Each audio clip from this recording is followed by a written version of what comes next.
we got news that Sam Altman, Microsoft CEO Satya Nadella, and Alphabet CEO Sundar Pichai are joining something called an AI Safety and Security Board that's being run by the US government. Now, this board is going to advise the Department of Homeland Security on how it can safely deploy AI within critical national infrastructure.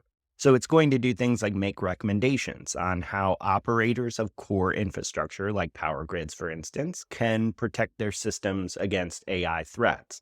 Those kinds of topics and advisory recommendations. Now, almost 24 political, tech, and business leaders are on this board. So some of the other notable names include NVIDIA's Jensen Huang, Anthropic CEO Dario Amodei, the CEO of Northrop Grumman, the mayor of Seattle, who's also the chair of the U.S. Conference of Mayors Tech and Innovation Committee, the governor of Maryland, and noted AI researcher Fei-Fei Li. Now, Paul, when we talked about this before the episode, you mentioned that there were some notable omissions from this group that stood out to you. Who was that? Yeah, so I mean, the obvious thing is Meta's not on there, so no Zuckerberg, no Jan LeCun. You could say Elon Musk, who's certainly investing a lot to build AI. So there was some obvious ones there, and then the biggest one that initially jumped out to me is what were the open source people like? So a lot of the people on here from the AI perspective are not the big ones pushing for open source acceleration. So that seemed to be one thing. I did see a tweet from Gavin Baker, who I follow pretty closely. He's a managing partner and CIO at an investment firm, but heavily involved in AI.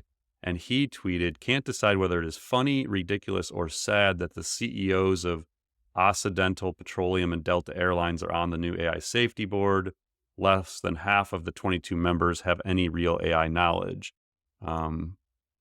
Also odd that it's not even vaguely bipartisan, has zero open source AI CEOs and excludes Elon."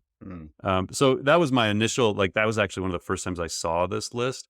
And then when I went back in and read about it, it actually made a lot more sense. Like what his critique, I think, didn't necessarily hold up, at least from the business perspective, because this is all about critical infrastructure such as the power grid and transportation.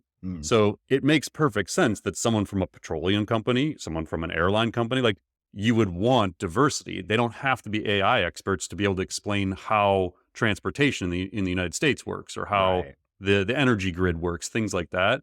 So it's actually smart to have a diverse group of people that can bring that kind of knowledge to the table.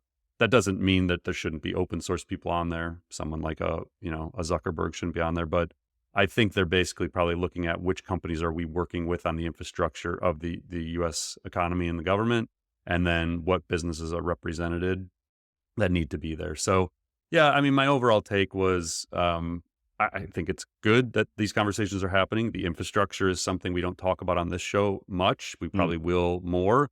It is a major problem. There are lots of things that can go wrong with the infrastructure. And in many cases, the infrastructure is 70 years old or more, and that's a problem. And it's an attack vector for people to use. So yeah, and then the other thing, we'll come back to this later on, but there's a new bill, SB 1047 in California, Safe and Secure Innovation for Frontier Intelligence Models Act, that is apparently moving pretty quickly in California.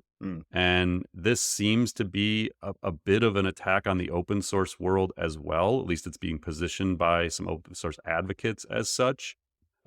Jeremy Howard, who is someone we follow on Twitter, is posted an article about his thoughts on this. So he's an AI researcher and entrepreneur, CEO of Answer.ai.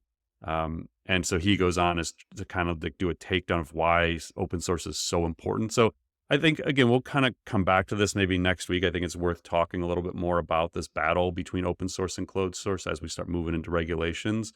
But it's going to be a really important topic as we move forward, especially as we start getting into the elections and as the government starts looking at ways to, protect infrastructure and things like that. So yeah, really critical topics. Keep an eye on SB 1047 in California. It seems like it's moving real fast.